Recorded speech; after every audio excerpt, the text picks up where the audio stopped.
Alright, welcome back. It's been a minute since I did the last video on basically DoorDash.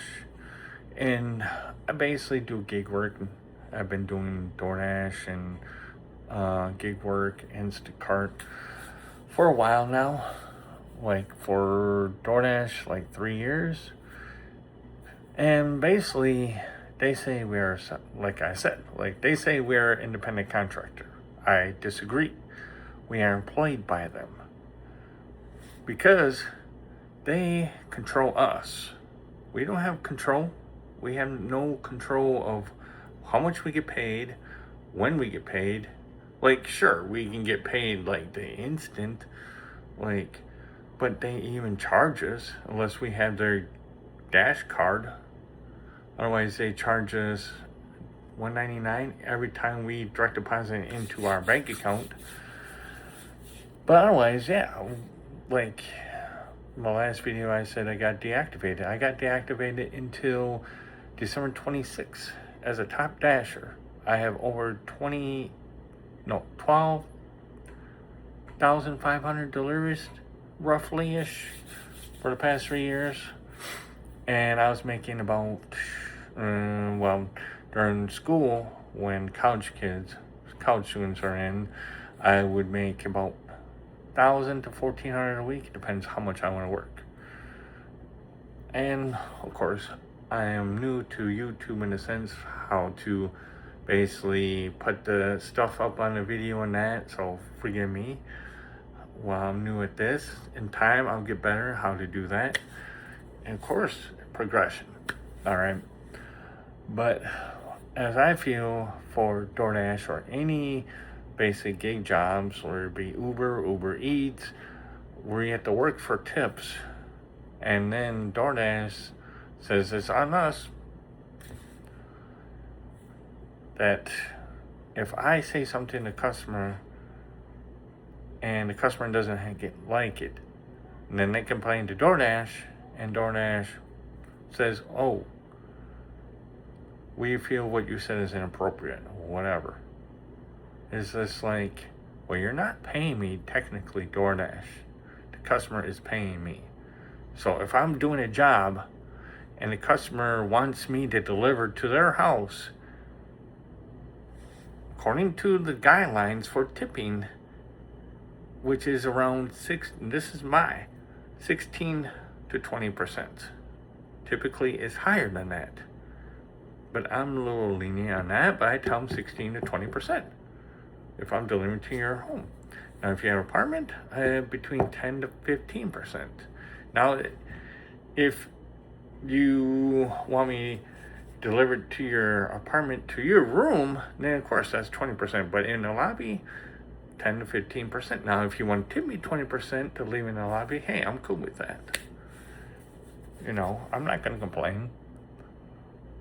But, you know, I am expected to bring it up if I can. That's the other thing, is if the possibility I can. You know, because some need fob keys to get in the elevator and operate the elevator and then that. So that's the other issue. But, like with Instacart, I feel they really take advantage of us. Because I did this one order where it was 2 batches. One was $14 with the $2 tip, and it was 7 items. Now the other one, which was like, I would just say 12, then the batch from Instacart paid $6, okay? Almost $7. And the customer tipped $12. Now, Instacart's just like, to me, I feel Instacart's like, okay, customer pays more, so we're going to do the batch for less. That is wrong. Like, for the other order with 7 orders, they had paid me, I got 16, so they paid me $14 due to the batch, and then $2 from the customer. That's crazy. And then a higher, which more items to shop for, they pay less for the batch. because the customer tipped more. Now, Instacart, you got to pay more.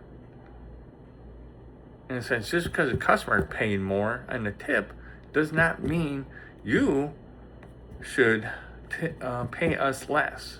That's ridiculous. You're just trying to hog the money for yourself. Because when I checked out, because the customer did an online thing, they had like, it was like Pick and Save. It was like $10 delivery fee. Of course, the customer is going to be charged that $10 delivery fee. And the other $4 is going to go to Instacart. Well, basically, all $10 going to Instacart. What I'm saying is, what they pay me, like $6 or $7, they keep the other $4 or $3. You know, it's greed. Seriously, greed.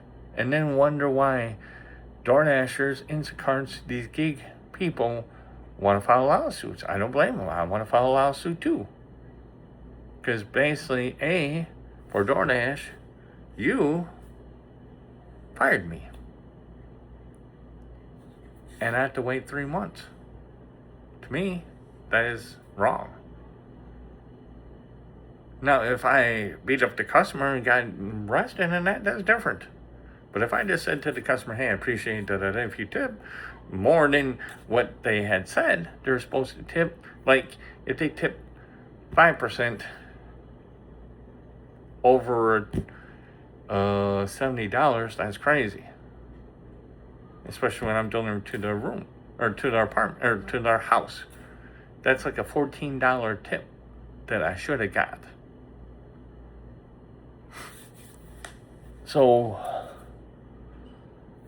it's just like these companies take advantage of us. Seriously.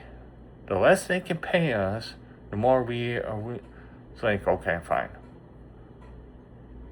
But don't get me wrong. Like, DoorDash does pay well on some orders, and other orders, they just screw you. It's like, make up your mind. Either pay well or don't pay well. Be consistent about it, because if you're not going to pay well, you know you're damn well you're not going to have any dashers, because what takes a business? 3 things take a business. First, you need the business itself. 2, most importantly, you need a customer. If no customer, no business. And 3, you need, well, in this case, you need dashers, delivery drivers to deliver your stuff, your goods. So if you have customers but no delivery drivers, you have no business.